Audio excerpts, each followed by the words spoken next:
Salam dan bahagia Ibu Bapak Guru hebat. Berikut akan kami sampaikan ringkasan pemahaman tentang Merdeka Belajar.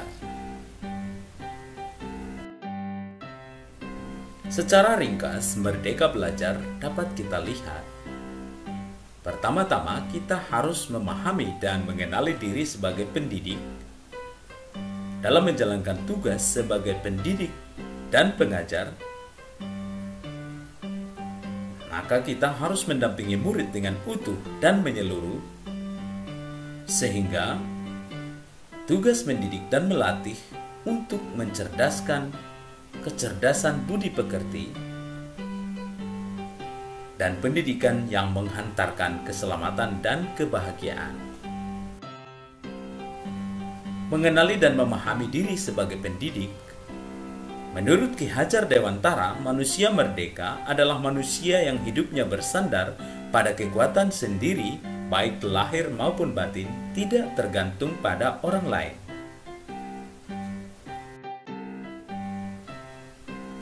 Pendidik harus mampu mengenali kekuatan dan kelemahan diri. Selain itu juga, guru harus mengenal karakteristik dan kelemahan peserta didik.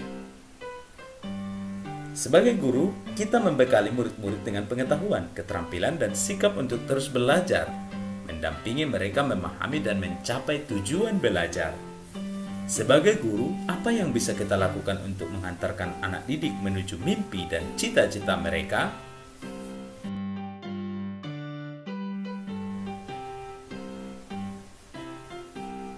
Dalam tugas kita mendidik dan mengajar, kita harus mendidik secara menyeluruh supaya menjadi manusia yang utuh.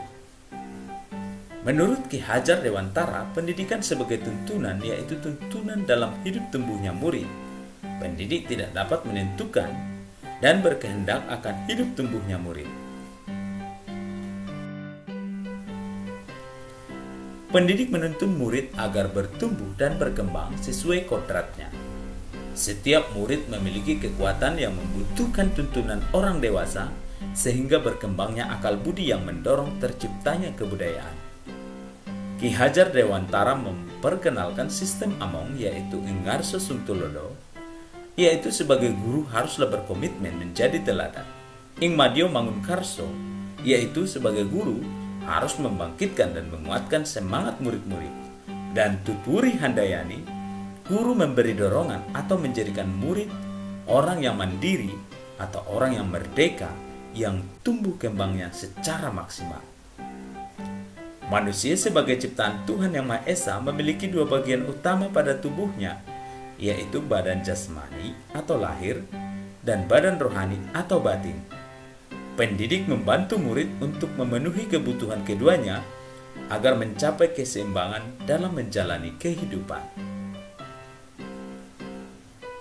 Mendampingi murid dengan utuh dan menyeluruh.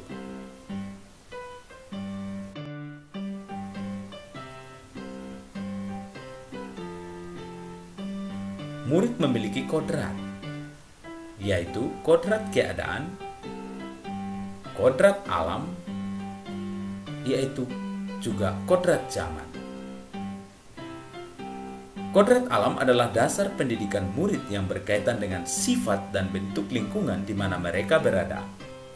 Guru berperan sebagai penghubung murid dengan sumber-sumber belajar yang ada di sekitar murid atau di sekolah, maupun dengan sumber belajar digital yang mengaitkan setiap materi dengan konteks di mana murid hidup. Sedangkan kodrat zaman merupakan bagian dasar pendidikan murid yang berhubungan dengan isi dan irama. Perubahan zaman tidak dapat cegah. Guru harus bisa beradaptasi dengan baik. Ki Hajar Dewantara memperkenalkan azas trikon, yaitu kontinu, konvergen, dan konsentris. Azas trikon dianggap menjadi jawaban yang tepat menuju pembelajaran yang berpihak pada murid. Dengan trikon, kontinu, konvergen, dan konsentris, guru dapat merancang pembelajaran yang berkelanjutan, terbuka, dan berdasarkan kebudayaan bangsa.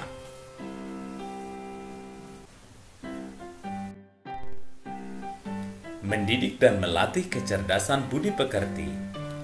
Budi pekerti adalah perpaduan antara cipta, yaitu kognitif, dan rasa, yaitu afektif, sehingga menghasilkan karsa, yaitu psikomotorik. Keluarga adalah tempat yang paling baik dalam melatih karakter anak dan murid.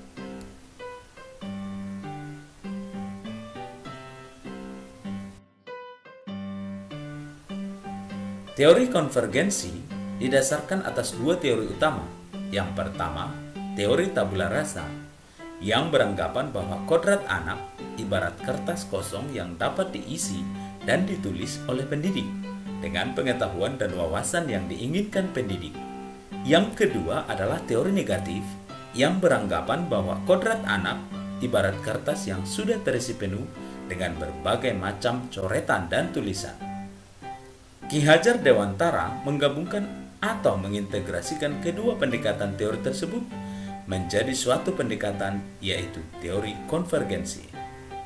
Melalui pendidikan kecerdasan budi pekerti akan bertumbuh dan berkembang sehingga mampu mengendalikan tabiat asli dan watak biologis akan tersamar dan menebalkan watak-watak yang baik.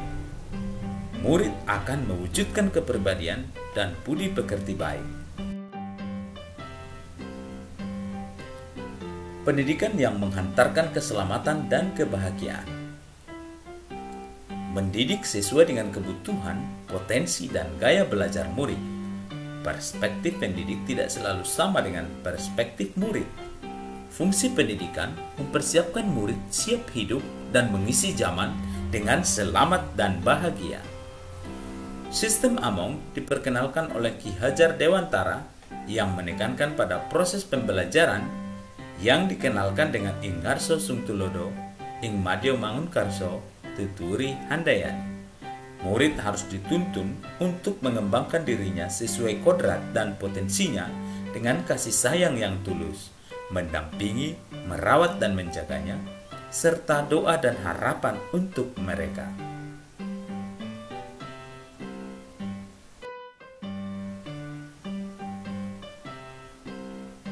Terima kasih, salam dan bahagia, Ibu Bapak Guru hebat.